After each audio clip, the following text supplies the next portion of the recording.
guys, apa kabar? Semoga kabarnya baik-baik hari ini.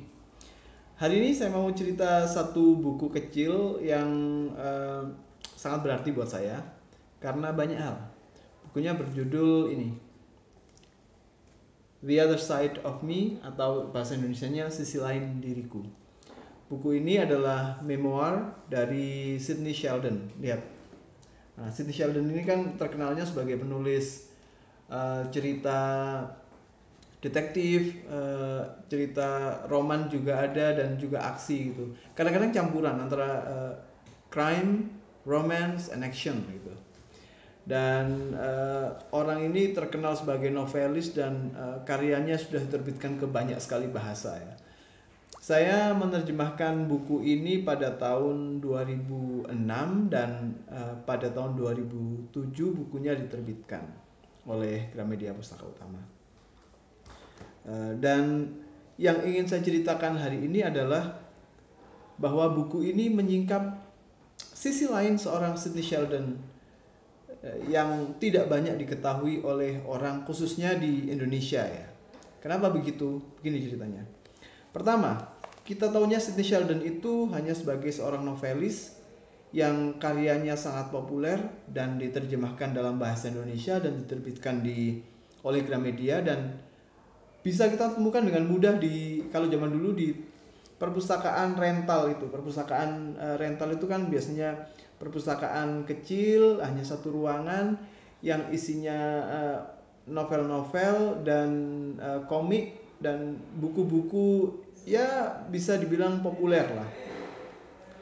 Itu dulu sangat populer di Indonesia. Sekarang sepertinya tidak banyak, dan beberapa waktu yang lalu di Malang ini bahkan ada satu perpustakaan sewa yang ditutup dan harus diobral semua bukunya dengan sangat murah. Jadi itu yang kita ketahui tentang Sidney Sheldon, seorang penulis novel crime, romance, dan action. Tapi buku ini menyingkap sisi lain dari Sidney Sheldon yang diketahui orang Indonesia itu. Sisi lainnya apa? Nah, pertama, bahwa dia adalah orang yang sangat aktif di dunia hiburan, khususnya di Hollywood. Di Hollywood dia punya banyak pekerjaan, mulai dari pembaca skrip atau pembaca naskah awal, penulis naskah, bahkan penyutradara atau sutradara dan pembuat film secara umum. Itu yang tidak diketahui banyak orang. Dia juga banyak kenal tokoh film dunia, mulai Cary Grant, Audrey Hepburn, terus banyak ya, Frank Sinatra, Groucho Marx, dan lain sebagainya. Dan itu yang dibahas di buku ini. Jadi buku ini membahas sisi lain Sidney Sheldon yang berbeda dengan yang kita ketahui. Bukan sebagai penulis novel, tapi sebagai orang yang aktif di Hollywood. Tapi karena yang nulis ini seorang masternya cerita crime dan action, memoir ini ditulis seolah-olah ini sebuah novel. Bagaimana? Ada konfliknya, ada kejutannya, dan ada karakterisasinya, dan tentu saja banyak humornya, karena memang dia terkenal sebagai penulis humor.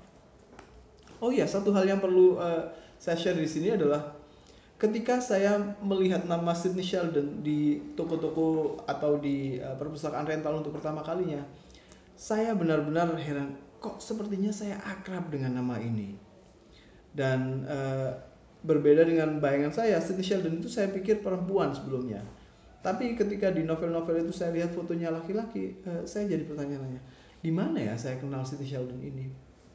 Ternyata setelah baca buku ini, ketika mau menerjemahkannya, saya tahu bahwa Sidney Sheldon itu adalah penulis cerita dan sutradara untuk I Dream of Jeannie, sebuah sitkom Amerika dari tahun 60-an apa 70-an ya, saya lupa, atau bahkan 50-an, yang bercerita tentang seorang pilot yang menemukan lampu ajaib yang ketika digosok keluar jinnya. Jadi kehidupan pribadi pilot itu banyak dipengaruhi oleh bantuan jin ini. Kalau di Indonesia, sitkom itu diadaptasi menjadi Genie Oh Genie yang diperankan Diana Pungky, yang lumayan legendaris itu ya. Jadi itu saya taunya Sidney Sheldon itu karena tiap kali nonton itu di bagian awal pasti ada director and scriptwriter atau sejenisnya itu Sidney Sheldon. Dan saya suka sekali serial itu, banyak sering nonton. Makanya waktu ketemu ini, oh ternyata dia yang nulis itu. Selain itu juga ada film Heart to Heart yang roman yang juga ditulis oleh Sidney Sheldon ini. Oke, kembali lagi. Tadi saya ceritakan bahwa memoir ini diceritakan dengan gaya mirip novel. Bagaimana ceritanya? Nah, jadi memoir ini diawali dengan satu scene di mana Sidney Sheldon yang ketika itu berumur 17 tahun dan menjadi tukang antar di sebuah apotek mendapatkan pil tidur yang akan dia pakai untuk bunuh diri dengan dicampur dengan apalah begitu. Itu di awalnya. Dibuka dengan satu scene yang ya kalau di novel itu ya mengejutkan ya, hook ya, ada hooknya. Tapi kemudian dia ketemu bapaknya dan bapaknya ngajak ngomong. Bapaknya ini seorang salesman yang tangguh yang bisa mengaruhi orang dengan omongan. Dan akhirnya di bagian awal itu dijelaskan bahwa menurut bapaknya hidup itu seperti buku. Kita tidak tahu apa yang ada di halaman berikutnya. Jadi kalau kamu sekarang merasa sia-sia, tidak ada gunanya, lemah, tunggu dulu. Mungkin di halaman selanjutnya akan ada yang menarik. Dan disitulah Sidney Sheldon ini membuka ceritanya. Dia selalu ada perasaan positif dan selalu berharap-harap cemas dengan apa yang akan ditawarkan di halaman lain dalam buku hidupnya itu. Dan kemudian bergulirlah cerita di sana. Tadi saya sebutkan bahwa Sidney Sheldon punya banyak pekerjaan di Hollywood, mulai dari script reader atau reader, writer, director, and producer. Jadi semua pekerjaan Hollywood itu pernah dia tangani sebelum akhirnya kemudian menjadi novelis.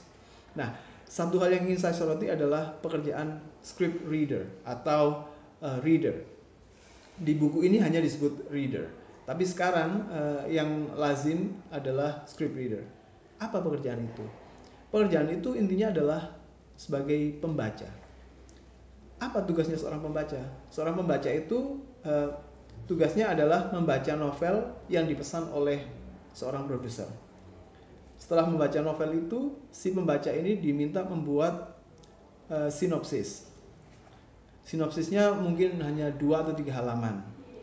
Terus selain sinopsis, dia juga diminta memberikan komentar-komentar tentang naskah yang dia baca tadi.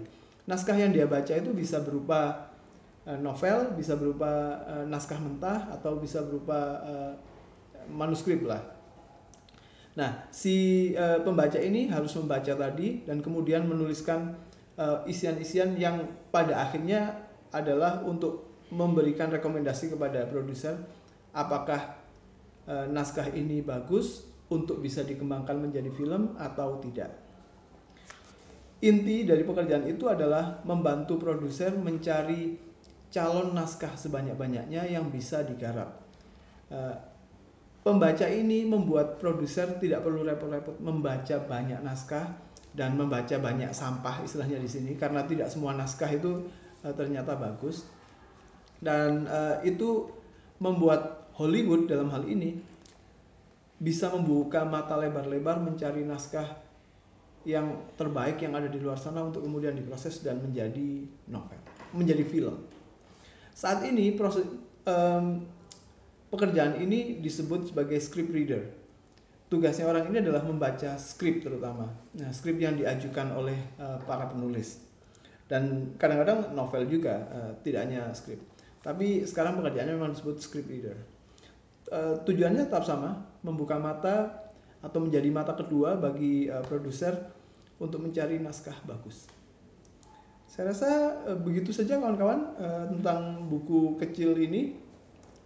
Saya sangat berbangga bisa menerjemahkan buku ini, dan sekarang ketika saya harus mengajar mata kuliah popular literature, saya merasa ya punya koneksi dengan sastra populer itu, meskipun saya sendiri bukan seorang penulis sastra populer. Jadi begitu kawan-kawan, terima kasih sudah mendengarkan sampai selesai video ini. Semoga bermanfaat.